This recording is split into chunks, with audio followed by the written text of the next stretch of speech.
So they did some two four-cylinder engines, and the next thing I know is chasing James Bond around Rome. Now you know who's responsible for that. Just saying.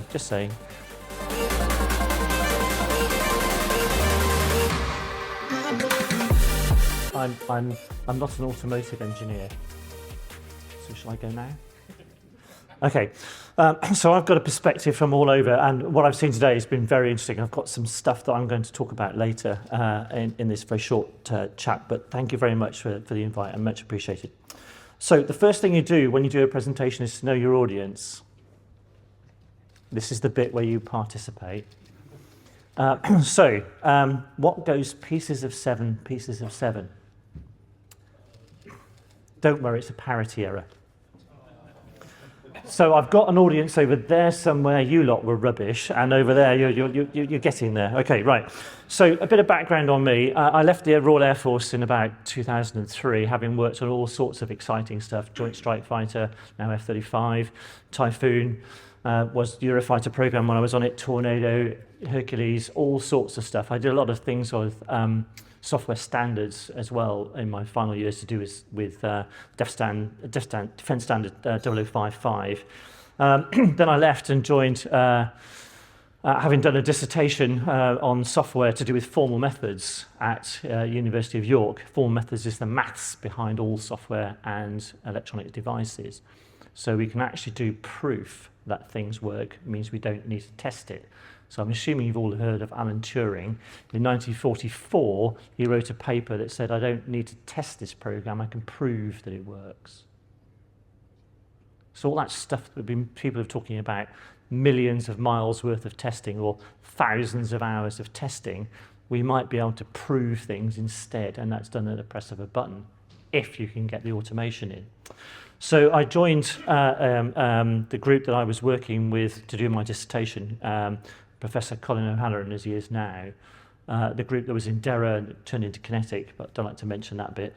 And we've done an awful lot of stuff since I left Kinetic with Colin and the team, one of whom's here, by the way, who's taking photos of me, remember.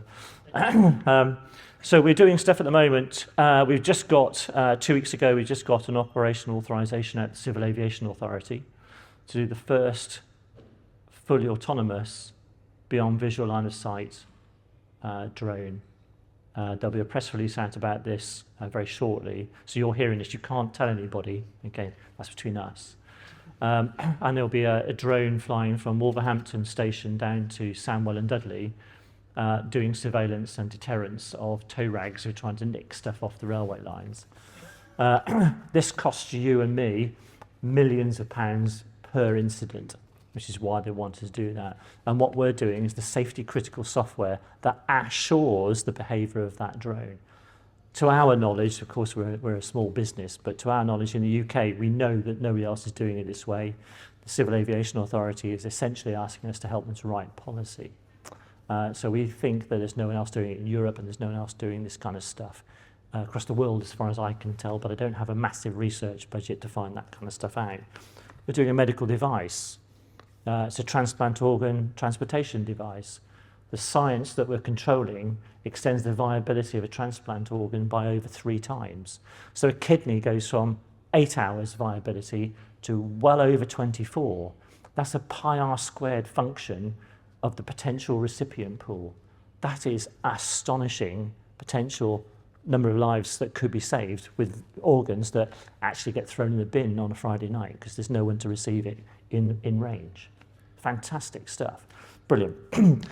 Tomorrow, I'm having done drones yesterday, automotive today. Tomorrow, I've got Rolls-Royce small modular reactor coming to see us. We've been talking to the Office for Nuclear Regulation about how our formal techniques can actually shorten the time to development of safety critical software in the nuclear domain. Oh, and get all of the compliance to regulations done at the same time as a byproduct. There may be an opportunity to change regulation as a result of doing that. And the same is true for the Civil Aviation Authority as well. So formal methods gives you the proof. Right, so my marketing director is very happy that I've done all that. That's me. Right, so AI. We talked a lot about AI today in various fora. A little study that was done by the University of York, and they said if everybody in the university, in York, got hold of an autonomous car, we'd have gridlock. Well, everybody's going to get off the buses, right? So why do we want an autonomous car? That's not going to help us. And by the way, they're about 15 million times more expensive than a Ford Fiesta. Right, AI. We also talked a little bit today about how the benefits of it and where it can go wrong. My wife works at a public school called Malvern College, and she just, about 3 weeks ago, put a little query in. Malvern College, what are the names of the houses and what are their colours? There are 4 houses within Malvern College. There's Elgar, there's this, there's that and the other, and their colours are this, red, green, blue and pink. There are 11 houses in Malvern College and none of them are called Elgar. So all this AI stuff has got a big issue associated with it, and we need to be very sure about what we're doing. The kind of things that we're doing with the drone, for example, is assuring the behaviour regardless of what the AI does. And there were people talking about that. I know Andrew Banks was talking about that in his talk, at the very least I saw. So that's kind of interesting with what's going on with AI. Are any of you aware of the Ministry of Justice call that was done in January to do with computer evidence? That's a no then. So this might come of a bit of a surprise to you. In the year 2000, for whatever reason, it was decided that if anybody turns up to court and says there's a problem with the computer evidence, so for example, if you decided that whatever I did with my particular computer system, there was an issue with it, it was upon you to show that there was an issue with my software. Otherwise, it's taken as being true. Now, think of a system that may, I don't know, sell you stamps, may have put people in jail, may have killed people as a result of this. So it's on those sub-postmasters, perhaps, to have shown, without any access to that evidence, that what was going on was not right. So the question from the Ministry of Justice was, should this change? So in de-risk, we wrote into the Ministry of Justice, the MP for this, Sarah Sackville, and said, yeah, we think it should change, and here's why. And of course, there's lots of evidence that goes behind why. And I'm sure there are others. I know the Safety Critical Systems Club certainly responded similarly to the way we did in de-risk, said this must change. So the implication, if there is going to be a change, is that you have to show that if anybody comes to court, that your software system, your computer system, actually did no harm. If not, it's taken that it did. I'm just going to go back to AI. Good luck. Okay, so that's nearly all of that.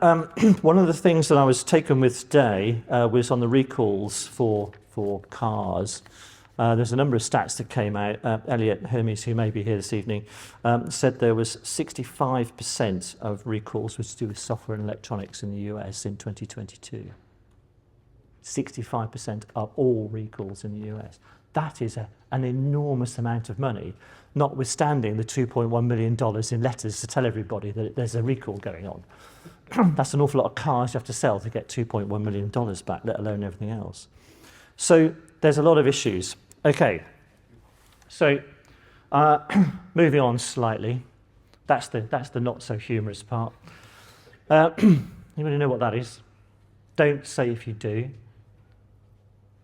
I'll give you a clue. It's not a salt and pepper shaker. So I'm going to tell you a story about automotive. So I talked about nuclear and all that sort of very sexy stuff. The first time I engaged with a company called Jaguar Land Rover, I don't know if you heard of them, but they're around here somewhere, aren't they? Anyway, we were working with them when I was in my former guys in Kinetic. And it was suggested I should go and meet Tony Harper, who at the time was the head of R&D for Jaguar Land Rover. And he was doing a Jaguar Racing Green program, if you see what they did there. They also had a Jaguar Limo Green. And what he said was, what we're doing is we're getting a V8, and we're going to tune it to just the right amount, and then we're going to produce electricity from that, charge up the batteries, and we'll have a hybrid car. That's pretty cool, isn't it? And I said, well, why are you doing that? And he said, well, yeah, we need to have a hybrid car. I said, yeah, but why are you using an internal combustion engine to do that? Why don't you use a gas turbine? A jet engine, he said. We can't use a jet engine. I mean, think about the efflux. I said, no, you don't understand. An ICE, if you're really lucky to tune it just where you want it to be, you're going to get 40% efficiency, if you're lucky. Yeah, but with Jaguar, we've got to use a V8. Okay, so gas turbines, we use them to produce electricity at power stations. They're about 98% efficient, so why wouldn't you want to use that? Yeah, but we'd never get one in the car. I mean, they're huge. I said, there's this little company based in Shrewsbury called Bladen Jets, and they've got one that's about that big. Why don't you go and have a look at them? Imagine that, jet-powered Jaguar. That's interesting. Next thing I know, there's a company called Tata, Bye-bye, or something like that. Anyway, they take an interest in Bladen Jets. The next thing I know is they've moved to Coventry. And next thing I know is that was built. CX-75. Whew. So that was me, okay? That wasn't Jaguar Land Rover, that was me, okay? So those two little salt and pepper shakers are jets, jet engines. They built allegedly 2 of these cars. It didn't really work. That wasn't my problem, okay? Just to be clear, it wasn't my fault it didn't work. It was a suggestion. So they did some two four-cylinder engines, and the next thing I know is chasing James Bond around Rome in the Spectre movie. So now you know who's responsible for that. Just saying. Okay, so that's my automotive experience. So what I've talked about is a little bit about my career today, and it's that time of year. Maybe some of you have got kids at school doing GCSEs, A-levels right now, so you probably need some careers advice, and I've given you some of that already, the kind of things that you can get up to. So I'm going to give you, you may have seen this before, there's a chap called Bill McMahon, and I've ripped this off from him. Sorry, I borrowed it, I've stolen it, I'm basing my research on what he's done. But I thought you might need to about some careers advice. So this is how it's going to go. So if you're good at problem solving, and you're good at maths, you're probably going to be an engineer.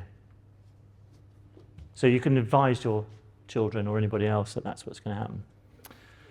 Everybody happy with that? Any engineers in the room? That was 3, I think, but there you go.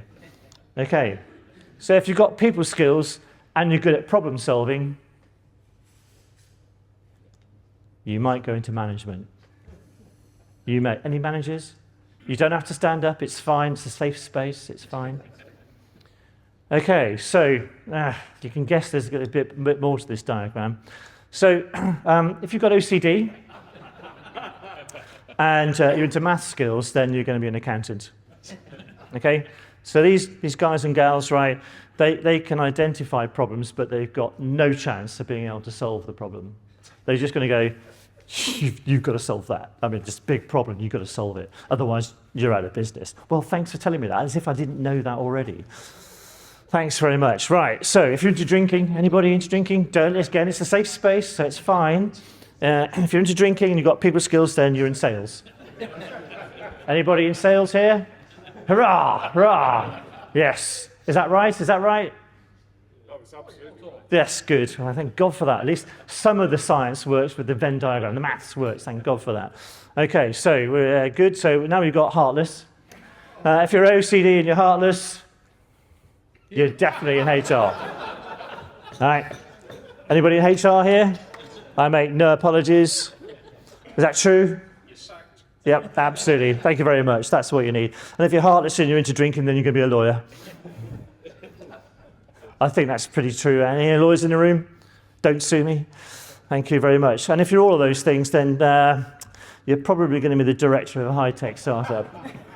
And I'd like to thank Bill, who actually was an engineer who developed silicon in Silicon Valley, and he decided there was no future in that and decided to become a comedian instead. So, thank you very much. I hope you enjoy your evening, and Gunny, brilliant, excellent. Thank you very much for AESIN.